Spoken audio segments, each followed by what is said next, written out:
Hello guys! Welcome back to my channel. I am Chidrigas Mamaseri channel. A faith healer also at tarot. So, hello, hi guys! So, magandang hapon sa'yo. So, ito ay urgent pasilip, no? Urgent pasilip para sa ating president, si President Bongbong Marcos Jr. Na maraming na-miss, no, ang reading niya. Ilang araw din tayo hindi nakapag-reading, no? 2 days ata, ganun. So, guys, once again, I am Chirigas Pamasagada channel, a faith healer, also a tarot. So, ngayong hapon na to, tignan natin, no? Ano kaya mga aring masagap mahagilap natin sa energy niya? And at ito ay pawang gabay lamang upang masilip yung mga bagay na posibleng mangyari sa hinaharap, upang magbigsilbing gabay sa kanya, upang makatulong, no, para maiwasan niya yung mga bagay na posibleng mangyari na hindi ka aya-aya, na maaaring magamit niya upang makaiwas, no?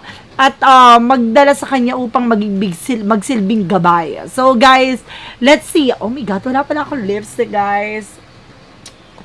So wait lang, syempre magpapapress muna ako ng Berry Light. Nakapag-start na ako ng video na wala pa akong di ba? Ang dami kasing ganap, ang daming eksena, guys. No?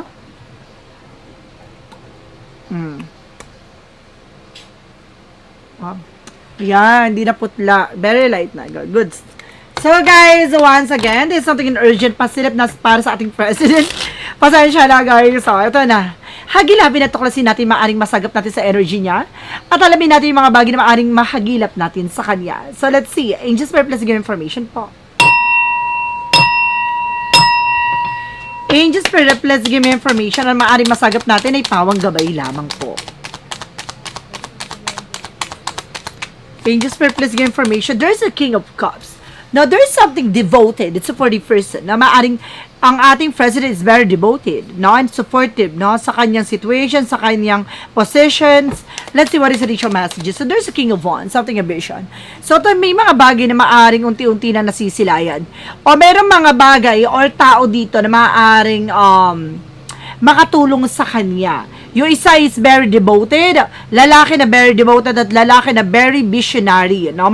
Maaring kumbaga itong tao na to, magaling siya mag-analyze, magaling siya mag-visualize, no? Itong tao na maaring tumutulong or makakatulong sa ating president ay maaring unti-unti, kumbaga alam niya, no? Yung maaring posibilidad, maaring maganap, ganon.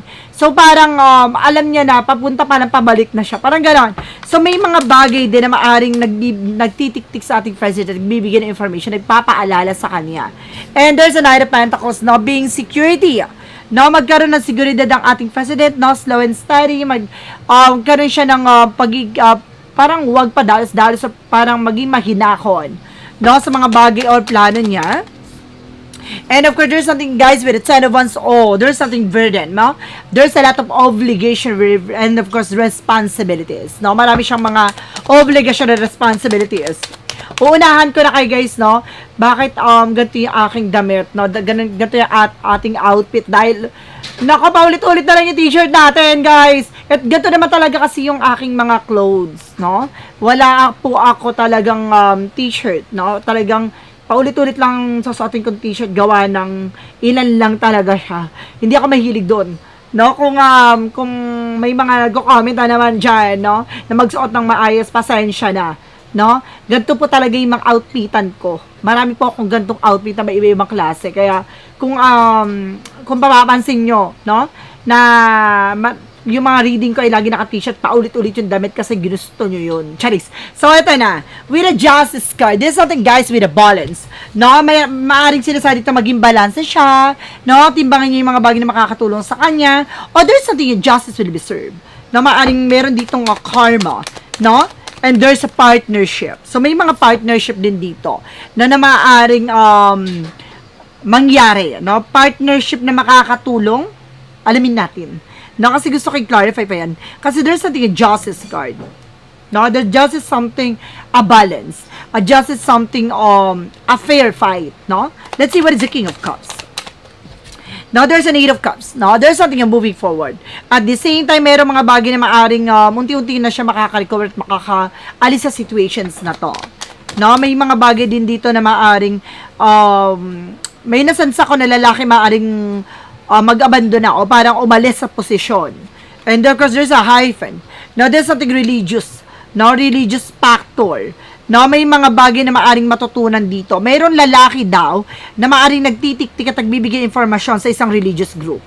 No, kaya mag-ingat ang ating president. Meron daw malapit or maaring itinalaga siya na maaring or meron dito sa position or sa situations niya malapit sa kanya na maaaring nagbibigay ng information with a religious factor.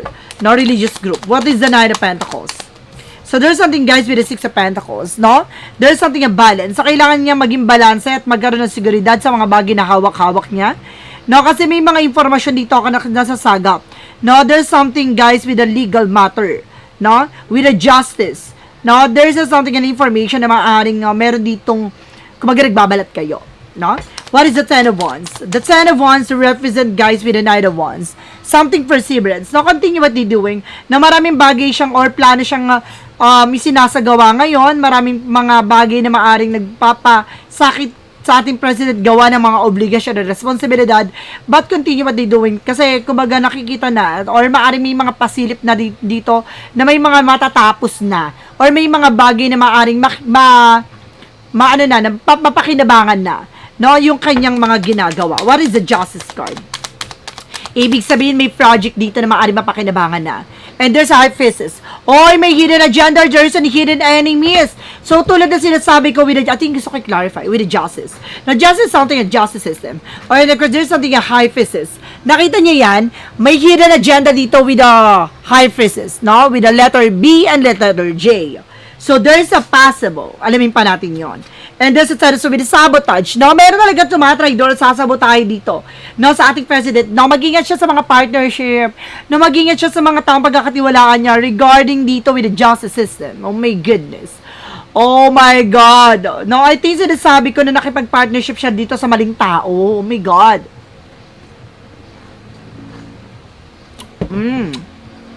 So, let's see what is additional messages with the King of Cups and the Eight of Cups. Oh my God, meron pa pala akong marami. Sorry guys. What is the King of Cups? Because the Eight of Cups. There's something, guys, with a Death card. Now, there's an ending and in your beginning. So, meron ditong bagay na maaring matapos na. At mag-ingat daw dito. Meron daw lalaki na maaring magpatikawakal or maaring masyegi. Na may lalaki din ako ng sense dito na maaring kumbaga parang i-abandon na, parang iiwan sa eksena, ganon. Mag-ingat. May lalaki daw dito, mag-ingat po, no? What is the King of Wands? Because the Hierophant. Oh my God, nasense ko siya. No, mabukid. Mabukid. Yung lalaki, matatagpuan. Mag-ingat po, no? Naaring, there's a connected po sa mga issues, no, regarding self-lord controls, anomalies, or something sa mga corruptions. Na maaaring siya yung magsisilbing mata, or sa maaaring siya yung taong magbibigay ng statement or information sa maaaring tutugma, or maaaring siya yung magbibigay ng informasyon na maaaring tatalakay, or maaaring magbibigay ng punto, or mata na, or utak ng eksena. So, ganon. So, kailangan pag-ingatan tong lalaki na to, na maaaring nasa sense ko, nasa isang talahiban, or bukid ko siya nakita. Oh my God. And of course, there's a Five of Pentacles. Sabi ko na nga ba na itong lalaki na to maaaring related sa religious group, no, na may kinalaman sa flood control anomalies. No, mag-ingat po ang ating president dahil malalaman na. So, mag-ingat talaga. Talaga napapalibutan pa siya. No, marami pa. No, kailangan niyang malaman. No? And of course, there's an Ace of Pentacles. There's something a big shot. Or may malaking opportunity. O may malaking pera. No, kumbaga may malaking pera dito, guys. No? Na may maaring meron ditong about sa binayaran. So, something like that. Kailangan maging secure daw ang ating president sa sarili niya kasi meron daw dito ako na sense, no? Kumbaga para makuha yung justice, no? Parang may ganun eh. No? Para may something ako na sense na mag-ingat din ang ating president dito, guys. And there's something at Two of Swords. There's something decision. So, kailangan niya mag-decision dito. No? May mga bagay na kailangan niya na talagang matapos. Ito yung Justice and the High Priestess. Represent with a Page of Cups. Something special. Nakita nyo? Guys? No, ang pinaka-hidden agenda dito at pinaka-bagay na may kinalaman sa justice system may maaaring something fishy. No? Maaaring malansang isda na maaaring malingasaw na. Maaaring itong baho na to ay maaaring mamukadkad na maaaring meto na yung bagay na maaaring malantad. Oh my God. Walang malansa na maaaring hindi umalingasa. O ganon. Walang mabahong amoy na hindi maamoy. And there's a two pentacle with a balance. So, kailangan maging balance ang ating president dito. Meron dito parang pinaiikot-ikot siya sa eksena. Oh. Let's see for the outcome. For the outcome. Oh my God. There's a devil card. May devil na lumabas, guys. Ito yung the death card. Kinlarify ng the death card. With the King of Cups, may lalaki daw dito na parang, kumbaga, para matapos ang issue or matapos ang eksena nito, may gagawing eksena with a death card, the devil card. May masabang intention, no, sa isang lalaki. No? Para tuluyang makaalis sa situation yung taon. Gusto ko malaman, no, itong lalaki na to ay sino yung tinutukoy dito, no? Yung mayroong bang related about sa statement ba or sa kay si President ba to? Let's see, gusto ko i-clarify. Pag lumabas yung Emperor dito, ibig sabihin siya nga. And there's a King of Pentacles. There's a security. So, ibig sabihin dito, no, hindi ang ating President tong tinutukoy dito. There's a possible na meron daw dito tungkol sa isang tao na kailangan ng seguridad. No, dahil sa impormasyon na kanyang sasabihin at itatalaga. So, meron dito, guys, na mayroong plano, no, tungkol sa isang tao na may magbibigay ng statement. No, binabalakan na siya. And there's a Ten of Pentacles. Now, there's something, guys, no, isang family na maaring related sa religious group at related din sa flood control issues. No, isang family. Sino kaya family na yun, guys? What is the additional messages? And there's something yan, Eight of Pentacles. No, just something na focus sa trabaho. No, meron ditong about sa trabaho. Let's see, gusto ko i-clarify ito. There para ka something dedication. No, something hardworking. With the Knight of Wands, unti-unti, no? Kumbaga sinasabi dito, sabi ng ating baraka, na unti-unti daw, no, na makikita, no, at masisilayan ang mga changes sa development na maaring mangyari, no, about sa ekonomiya, no, pinapakita dito na magkakaroon ng balanse at maayos ang eksena kung maayos yung about sa justice system, something like that. Yun yung kailangan tutukan niya. And there's an Ace of Cups, no? Kumbaga, there's something in love. Talagang, kahit na anong obligasyon na responsibilidad to, talagang, yung decision niya talagang, nakaano na talaga, no? Kumbaga, decided na siya na tatrabahuhin niya to, tatapusin niya to, talagang, being dedicated siya sa trabaho niya. Nasa anti-president. There's a Six of Cups. Oh my God, itong bagay na to, no, na may sinasabi na something fishy, no, ay maaring it's either kaibigan, or naging malapit na kaibigan, or maaaring kamag-anak, no? Oh my God! Ito yung ito yung justice. Ito yung sinasabing with the Hierophant na may kinalaman with the justice system, no? Letter B and letter J with the Page of Cups, something fishy, no? Malansang isda na maaring there's something related familiarity. Ibig sabihin nito, kamag-anak, malapit, kaibigan, ganon. Na maaaring pinagkakatiwala ng ating president, hindi niya alam may hidden agenda to. No, mag-ingat siya dito. And of course, there's something, guys, with the Four of Swords. Something rest. No, maging balansa ang ating president dito. No, kumaga mag-ingat siya sa mga pagkain na tatanggapin niya at inumin. Na talagang hindi pa nawawala yung ganong eksena, no? Yung balak na about sa lason-lason. So, let's see what is additional messages, no? Pagdating sa ating president na may maaaring makakagilap pa natin sa energy niya.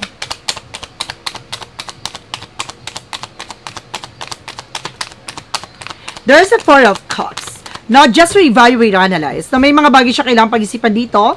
And if there's something, meron dito nagkakaroon ng realization about sa family related.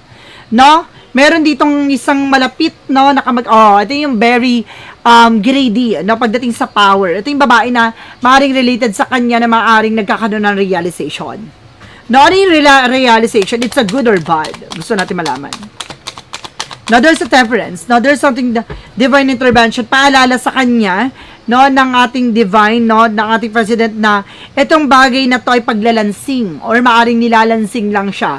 Na may nagkakaroon ng realization, but definitely, now there's something divine intervention with the temperance na may aring itong tao na to ay related sa tatlong babae o maaaring isa siya sa tatlong babae.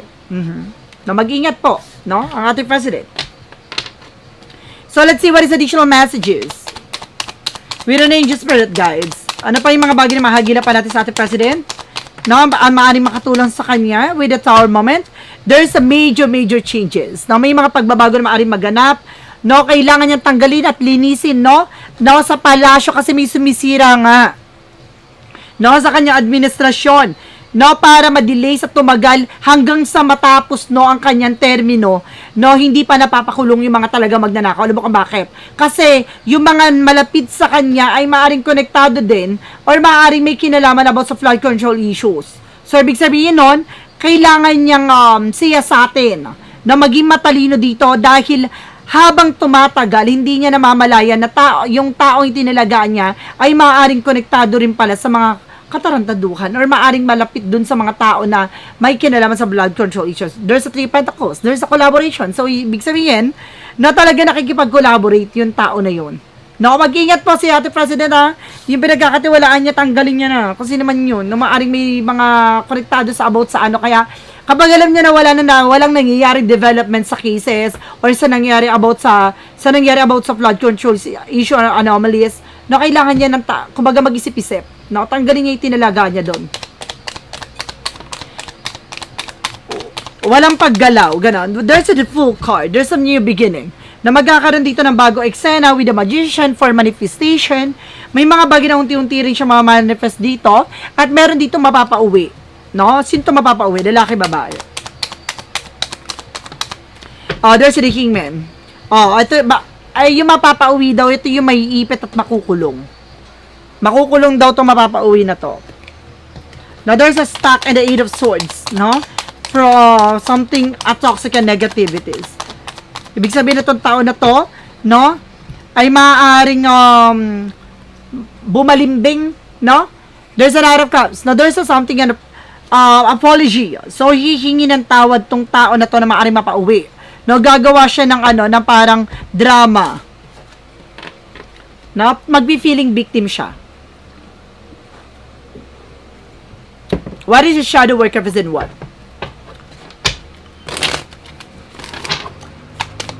For the shadow work represent what? There's something escapism, relaxation and freezing reality. So, kailangan niya harapin ang katotohanan. No, nasa mundong ginagalawan niya. Halos lahat traitor pala. Diba? Na kailangan niyang maliwanagan at matauhan na hindi lahat ng mga tao ay parehas ng kanyang kaisipan. No, parehas ng kanyang pananaw. So, kailangan niyang pag-isipang mabuti. What is the clarifying for your life situation? And there's something as seed of potential. Na meron ditong parang buto ng, parang buto or something na, ito yung buto na to magsisilbing kumbaga potential para lumago or parang pinapakita dito plant the seed of potential of nurture. It's spurting promise with your attention and care. So, kung marunong ka mag-alaga sa mga bagay na itinanim mo, no, magbubunga at talagang lalago ito. So, kailangan, no, mas maging maingat siya sa mga taong pagkakatiwalaan niya. Kasi, kung yung bagay or plano niya, tulad ng binhi na to ay yung plano niya, at yung tataniman niya ay very toxic at negative at parasites. No, at yun yung mga tao na nasa paligid niya na akala niya totoo at hindi. At mga hudas pala, hindi yun lalago. Kakainin at kakainin nila yun hanggat masira, hanggat hindi lumago. Ganun yun. Hanggat hindi mamunga, hanggang hindi lumaki. Ganon. So, let's see what is the ritual messages for what lies beneath the future. So, susunod na tayo, no? Ano ang mangyayari with April 40, no? For Vice President Sara Duterte. Ano maaaring mangyari? Masagap natin sa energy na yon. Hagilapin natin mamaya. And they're already knowing that's it. So, ibig sabihin dito, alam na, no? Alam na tong mga pakulo. No? There's a tide of drama. Pagod na ang ating president sa drama. Napagod na ang ating president sa drama, eksena. Pagod na siya sa drama, guys. No, ibig sabihin dito, kumbaga, alam mo yung parang ano to, teleserye na nangyayari, 'di ba? Para na sa teleserye to na yung taong pinagkatiwalaan niya, o yung taong inilagay niya doon sa position or situation na yon, yung taong huhudas pa pala sa kanya, pala konektado pala yun sa tao na, 'di ba? Na parang pinaghihinalaan ganon. So there's a possible na maaring itong bagay na to, no, ay maaaring unti-unti na matutumbok, parang pelikula. So guys, this is something emergent pasilip na para kay si President Bongbong Marcos Jr. So once again, ito ay pawang gabay upang masilip yung mga aring mangyari sa kinaharap, upang magsilbing gabay sa kanya upang maiwasan yung mga bagay na hindi ka aya-aya magaganap. No? Ito ay pawang gabay hindi upang manira, hindi para pangunahan mangyayari, kundi para maghanda at magsilbing gabay. So guys, maraming salamat po. And of course, don't forget to like and subscribe my channel and hit the for more videos update. Maraming salamat po sa mga walang sawang mag-support sa aking channel, lalo-lalo na ang dirigi-skip ng ads. Naway pagpalain kayo ng Diyos at may kapal. Siksik, liglig, gumama na biyayang manabalik sa inyo. Maraming salamat po. And see you in the next video. Bye-bye. And babush.